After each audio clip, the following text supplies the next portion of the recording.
मैं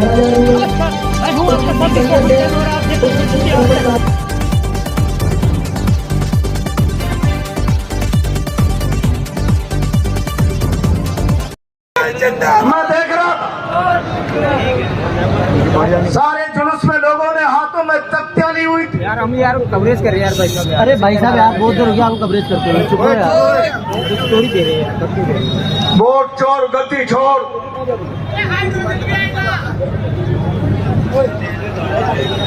अतिवृष्टि से पीड़ित किसानों को पैकेज की घोषणा करो। मैं बहुत जिम्मेदारी के साथ कहना चाहता हूं, मैं इस सैलाब को साक्षी मानकर डोटासरा जी, ये सैलाब इस बात की गवाही दे रहा है कि वोट चोरी केवल दिल्ली और देश के अन्य हिस्सों में नहीं,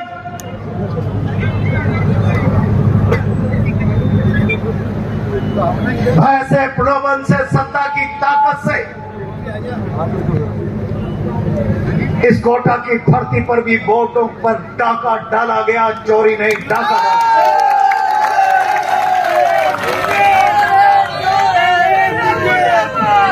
बहुत सारे लोग राहुल जी के वोट चोरी के नारे के खिलाफ सोशल मीडिया पे बकवास करते रहते हैं। मैं मेरे सामने उपस्थित जन समुदाय से कहना चाहता हूं, हिंदुस्तान की संविधान की व्यवस्था,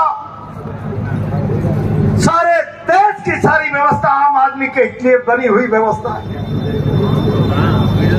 संविधान की सारी ताकत आम आदमी में, और उस आम आदमी को अपने ताकत का प्रदर्शन करने के लिए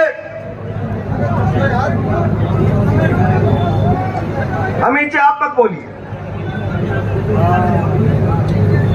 मौका मिलता है वोट के रूप में। जनता के हित में काम करेंगे, मौका देंगे। जनता के हित में काम नहीं करेंगे, उखाड़ कर फेंक देंगे। सारी की सारी ताकत वोट के रूप में जनता के हाथ में नहीं है। लेकिन उस जनता के हाथ में नहीं ताकत को भी सत्ता की ताकत के बूते, भय से, प्रलोभन छीनने का प्रयास किया जाए। अगर तुमने कांग्रेस पार्टी के पक्ष में मतदान किया तो संवैधानिक संस्थाओं का जिस प्रकार से उपयोग होता है, ईडी आ जाएगी, सीबीआई आ जाएगी। और तो और साधारण गरीब आदमी जो सुबह कमाता है, शाम को खाता है, ट्रैक्टर चलाता है, ट्रॉली चलाता है, उसमें भय बैठा दिया जाता है। अगर तुमने भारतीय जनता पार्टी के खिलाफ वोट डाला, तुम्हारी रोजी रोटी पर संकट ला दिया जाएगा। खान के मालिक को धमकाया जाए, किसी जेसीबी के मालिक को, शराब के ठेकेदार को, हर व्यापारी को धमकाया जाए। अगर भारतीय जनता पार्टी को वोट नहीं डाला तो शासन तुम्हारा रोजगार बंद कर देगा। भाई साहब ये लोग दिखाएंगे नहीं, मैं कह रहा हूं आप दिखाएंगे नहीं। क्या फैसले लोगों के वोटों को बदलना, ये वोटों की चोरी है या वोटों पर डाका है? डाका है, डाका। और मैं बहुत जिम्मेदारी से कह रहा हूं, जिस रोज लोकतंत्र में वोट के अधिकार की ताकत जनता से छीनी जाती है, संविधान की आत्मा लहूलुहान होती है। और यह भारत का संविधान उसी जनता के भरोसे से चल रहा है, उसी पर टिका हुआ है। मैं जिम्मेदारी से कह रहा हूं। बहुत लोग कहते हैं भारत का प्रजातंत्र की व्यवस्था 4 पहियों पर टिकी हुई है। व्यवस्थापिका, न्यायपालिका, कार्यपालिका और प्रेस। मैं जिम्मेदारी से कह रहा हूं, ये सारे के सारे चारों स्तंभ और सारे प्रजातंत्र की व्यवस्था रेशम से भी बारीक उस जनता के विश्वास के सेतु पर टिका हुआ है, जिसका तुम सरेआम चुनाव में खून करते चले जा रहे हो। और अगर ये विश्वास टोल गया तो सारा प्रजातंत्र लड़खड़ा जाएगा, सारा प्रजातंत्र। जनता का जिंदाबाद जिंदाबाद हरा क्या जिंदाबाद जिंदाबाद। दिल्ली में केंद्र की सरकार आ गई, दावा किया गया 2022 तक हम इस देश के भाग्य विधाता किसान की आमदनी को दुगना कर देंगे। किसान की आमदनी को दुगना करने का सपना दिखाने वाले भारत के प्रधानमंत्री जी भारतीय जनता पार्टी के राष्ट्रीय नेतृत्व से सवाल खड़ा करना चाहता हूं। एक तरफ तो सब जवाब दिखा रहे हो किसान की आमदनी दुगनी करेंगे, दूसरी तरफ हिंदुस्तान का किसान दिल्ली के बॉर्डर पर 1 साल तक टिका रहे। किसान की फसल खरीद की एमएसपी की गारंटी चाहिए, किसान को पसीने की कीमत नहीं मिल पा रही। परिणाम हो रहा है देश में किसान पसीने की पूरी कीमत नहीं मिल पाने के कारण आत्महत्या के रास्ते पर जा रहा है। भारत के प्रधानमंत्री जी के पास दिल्ली के बॉर्डर पर पड़े हुए 1 साल तक किसानों से चर्चा करने का समय नहीं, वार्ता करने का समय नहीं। 1000 से लगभग किसान सड़क पर बैठे बैठे साल भर में दम तोड़ दे। किसान हितैषी होने का दावा करने वाली सरकार के पास उनके साथ संवाद करने का रास्ता नहीं। मैं बहुत जिम्मेदारी से हाड़ौती के किसानों को कहना चाहता हूं, अभी हाल ही में स्मार्ट मीटर का मामला चल रहा,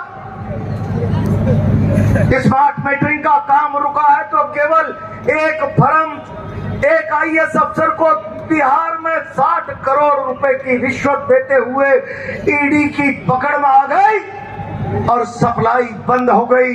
वरना आप विचार कर लेना, एक एक किसान के खेत पर घर पर स्मार्ट मीटर लगेगा।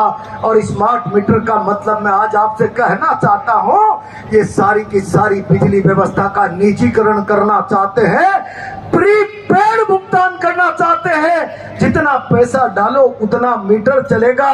प्रधानमंत्री जी शर्म करो, कुछ तो भारतीय जनता पार्टी के लोगों, चुल्लू भर पानी में डूब मरो। एक तरफ तो तुम कहते हो 2024 के लोकसभा के चुनाव में बड़े गर्व से भारत के प्रधानमंत्री कहते मैं 80 करोड़ लोगों को 5 किलो गेहूं भरने का देता हूं। जिस मुल्क में 80 करोड़ लोग 5 किलो गेहूं की खैरात पर अपना जीवन चलाते हो, उन्हें स्मार्ट मीटर से खून पीने का रास्ता उनके लिए तैयार मत करो। वो स्मार्ट मीटरिंग का पैसा दे नहीं।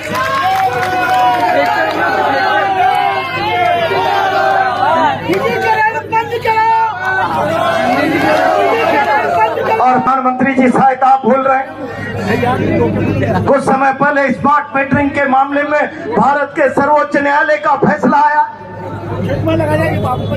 बिजली आवश्यक वस्तु है, बिजली डेवलपमेंट के लिए आवश्यक है, बिजली जीवन के लिए आवश्यक है। इसका व्यवसायीकरण नहीं किया जा सकता, इसका निजीकरण नहीं किया जा सकता। सरकारों को बिजली के मामले में उत्तरदायित्व की भावना समझनी होगी। आम जनता के जरूरत की वस्तु समझकर इसको व्यवसायिक नजरिए से हटकर काम करना पड़ेगा। ये सुप्रीम कोर्ट ने टिप्पणी की। मैं सवाल छोड़ना चाहता हूं, सुप्रीम कोर्ट की टिप्पणी के बाद एक मजदूर जो सुबह कमाता है शाम को खाता है, जून के महीने में रात के 12 बजे उसकी बिजली का प्रीपेड का पैसा खत्म हो गया, तो क्या रात के 12 बजे ऑनलाइन पेमेंट करेगा, रिचार्ज करेगा? मैं देश के सारे लोगों के खाते खोल रहा हूं जन धन योजना में, लेकिन आज वो जनधन योजना में जो खाते खोले गए उन्हीं खातों की स्थिति क्या है? 80% से ज्यादा खाते बंद हैं और जो खाते चल रहे हैं उन खातों में मोदी जी भारतीय जनता पार्टी के संरक्षण में अवैध धंधे करने वाले लोग गरीबों के खातों को किराए से लेकर अवैध धंधे कर रहे हैं और उसका परिणाम हो रहा है। उसका परिणाम हो रहा है इनकम टैक्स आई के जब नोटिस आते हैं तो गरीबों को पता चलता है मेरे खाते में 60 करोड़ कैसे, मेरे खाते में 100 करोड़ कैसे। ये जो धंधा भारतीय जनता पार्टी के संरक्षण में हो रहा है, ये जनधन योजना में जो खाते आपने खोले थे, देश में आपने नोटंकी जो की थी, और नोटंकी में तो भारत के प्रधानमंत्री जी, आपसे बड़ा कोई हो ही नहीं सकता। अभी राहुल गांधी जी के मंच से उतरने के बाद किसी से मोदी जी की मां के लिए अपशब्द भारतीय जनता पार्टी के लोगों ने ही बुलवाए। और मैं कहना चाहता हूं, क्यों नहीं आज तक उसको पकड़ा, क्यों नहीं उसका खुलासा किया। और फिर प्रधानमंत्री जी देश से अपील करते हैं, ये मेरी माँ का नहीं, ये पूरे देश की माँ का अपमान है। मोदी जी हम भी कहते हैं हम माँ के पुजारी हैं, तुम कुछ नहीं होंगे, तुम तो माँ के नाम का भी राजनीतिक व्यापार करते हो। हम माँ के पुजारी हैं, माँ के। अगर तुम्हारे मन में माँ के प्रति सच्चा प्रेम होता, माँ के प्रति सच्चा दर्द होता, तो तुम्हारी माँ को बनावटी गाली पर दर्द नहीं उठता। मेरी माँ को मणिपुर में वस्त्र नग्न करके दौड़ाया गया, भारत सरकार के एक एक व्यक्ति की जुबान पर लकवा पड़ गया, लकवा पड़ गया। प्रधानमंत्री जी, आपकी माँ को कोई अब शब्द नहीं बोले, दूसरे की माताओं की, मुल्क की माओं की सत्ताबरू लुटती रहे, नग्न करके सड़कों पर उनको तोड़ाया जाता रहे, और वीडियो बनाकर पूरे देश के सामने भेज दिया जाए, और प्रधानमंत्री की जुबान लकवे से पीड़ित हो जाए। नौटंकी बंद करो। आप ले जाना कहाँ चाहते हैं देश, किस जगह ले जाना चाहते हैं। अभी किसान में निम्बोदा जाकर आया था, बिरला जी आपने भैंसे भ्रष्टाचार से वाले पे सत्ता की ताकत नंबर डाल दूं ना आपको, धर्मांधता से चुनाव जीत लिया होगा, चैनल पे भेजना है। मैं बहुत जिम्मेदारी से कहता हूँ, 800। ठीक है आपने भय से, भ्रष्टाचार से, लोभ से, लालच से, धर्म के उन्माद से लोकसभा का चुनाव जीत लिया, लोगों ने जिता दिया, कमजोरी प्रदर्शित हो गई, लेकिन उसके बावजूद भी आदमी चाहता है न्याय मिलना चाहिए। हमने चुन दिया तो चाहे लीगल इलीगल कैसे भी परिणामों में चुन दिया गया, तो उसको न्याय करना चाहिए, इंसाफ करना चाहिए। सरकारी गाड़ियों का काफिला लेकर चलने वाले बिरला जी, मैं सवाल करना चाहता हूं, कोटा की सड़कों की हालत आपने देखी, कोटा की सड़कों में गड्ढे इस प्रकार हो, आपको अंदाजा नहीं, आप अपनी सरकारी गाड़ियों के काफिले में निकलते हो। हाँ, सही है। मैं देखता हूँ, मेरे निम्बोदा जाने से एक दिन पहले पजामा गीला करके आप घर घर घूम रहे हो, मेरे को लग रहा था अब तो राहत की बाढ़ आ जाए। मुझे लग रहा था कि अभी पानी की बाढ़ नहीं, अब तो लोकसभा का स्पीकर प्रधानमंत्री के माथे पर बैठने वाला, मुख्यमंत्री को कुछ नहीं समझने वाला पहुंच गया है। अब तो राहत की बाढ़ आ जाएगी, राहत की बाढ़। बिरला जी, मेरा निम्बोदा, मेरा छावदा का मालियों की बारी आपकी राहत का इंतजार कर रहा है।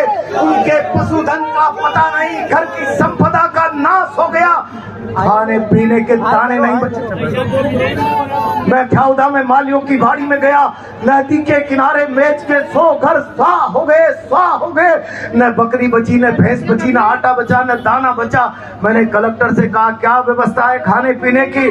बोला पंचायत से कहा है। 17 दिन बाद पंचायत ने कल सुबह खाना बंद कर दिया। देलुंदा के स्कूल के लोगों ने कहा हमारे बच्चे 17 दिन से स्कूल नहीं जा रहे हैं, सरकार वैकल्पिक व्यवस्था करे।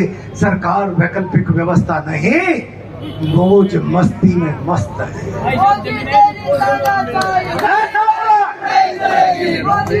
बिरला जी, आप जाओ कहीं भी, जाने कौन सी समितियों का उद्घाटन करो, विदेशों के दौरे करो, कोई तकलीफ नहीं है, लेकिन भगवान के लिए रोम जलता रहे, नीरो चैन की बंसी बजाता रहे। ऐसा मत करो। मेरा कोटा जख्मों से पीड़ित है, सड़कें खराब है, गरीबों के स्मार्ट मीटर से बिजली बंद हो गई है। मेरा निम्बोदा न्याय और इंसाफ के लिए पैकेज मांग रहा है। मेरा खटखड़ और ख्याउदा मालियों की बारी न्याय की टकटकी लगाकर आपकी तरफ झांक रहे हैं। मुझे लगता है आजकल तो आपसे ज्यादा ताकतवर आपके ओएसडी हैं। प्रहलाद गुंजल के जाने के बाद दोबारा पीछे से गई। मैं चुनौती देकर कह रहा हूं, तुमने केवल सत्ता का न्याय के लिए जनता के हित में उपयोग करने के बजाय बेजा इस्तेमाल कर रखा है। मैं कई जगह कहता हूं और चुनौती दे रहा हूं प्रशासन के लोगों, अब सुधार कर दो। 2 साल निकल गया है, थानों में कांग्रेस पार्टी का कार्यकर्ता आम आदमी फरियाद लेकर जाता है तो मुलजिमों का सा बर्ताव होता है, और अगर कांग्रेस पार्टी का कार्यकर्ता की जगह भाजपा का कार्यकर्ता मुलजिम भी हो तो पुलिस के लोग आंखों पर पट्टी बांध लेते हैं। बीजेपी क्या हालत, क्या ये न्याय? सरकारी व्यवस्था की कोई भी संस्था आम आदमी के साथ, किसी एक भी आदमी के साथ न्याय और इंसाफ की भावना के विपरीत काम करे तो संविधान की आत्मा रोती है, संविधान की आत्मा घायल होती है। मैं अब कहना चाहता हूं, जरा अपने आचरणों में सुधार कर लेना। अब जंग की शुरुआत है, ये नोटिस है, चेतावनी है।